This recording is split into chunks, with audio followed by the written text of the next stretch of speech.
उरांव समाज समन्वय समिति की ओर से नागराकाटा ब्लॉक के चेंगमारी चाय बागान में महिलाओं से जुड़े महत्वपूर्ण मुद्दों पर एक विशेष बैठक का आयोजन किया गया। बैठक में बड़ी संख्या में स्थानीय महिलाएं और समाज के अगुवाजन उपस्थित रहे। चर्चा का मुख्य विषय महिलाओं का शोषण, शिक्षा, सामाजिक सुरक्षा और अधिकार रहे। इस अवसर पर उरांव समाज समन्वय समिति की केंद्रीय अध्यक्ष श्रीमती निर्मल प्रधान एक्का ने समाज के संगठन और महिलाओं के सम्मान और सुरक्षा पर जोर दिया। यादवपुर विश्वविद्यालय के प्रोफेसर बुद्धदेव उरांव ने सामाजिक कुरीतियों के खिलाफ सामूहिक आवाज उठाने और आत्मनिर्भरता को आवश्यक बताया। इनके अलावा दिल कुमार उरांव, राजेश मिंज, हेमंत कुजुर, बीनू उरांव और मखान उरांव सहित अन्य अगुवा गणों ने भी अपने विचार व्यक्त किए। अंत में एक विशेष समिति का गठन किया गया जो महिलाओं के मामलों की निगरानी और जागरूकता अभियान चलाएगी।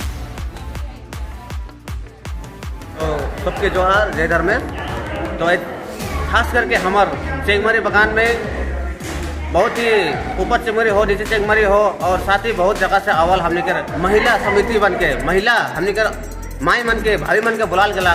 कारण यह है कि आज हमार बीते दिन जो वीर बुद्ध भगत जयंती मनाल गला शेखर में हमार जितना भी हमें कमेटी के रूप में ज़्यादातर हमें जेंट्स माने यानी पुरुष माना ही। तो आज हमार पहला कदम ये उठल गला कि हमार चेंगमारी के प्रांगण में हमार महिला कमेटी के लेकर तैयारी करे रहे से हमें बागान वासी से बुलाल और साथ ही हमें कर मुख्य अतिथि श्रीमती निर्मला प्रधान एक्का जी के प्रांगण में और साथ उपस्थिति में हमें एक महिला कमेटी का गठन कर ली। जो महिला मैंने आज चेंगमारी यूनिट के लीड करते हुए आगामी दिन ब्लॉक अथवा जिला में काम करते हुए हमारा जितना भी महिला संगठन के मजबूत बना पाए एक कमेटी के हमें तैयार कर लिया। हमें का नाम मोर नाम शिवा कच्छप, जिला कमेटी और साथ ही चेंगमारी के उरांव समाज के संस्थापक।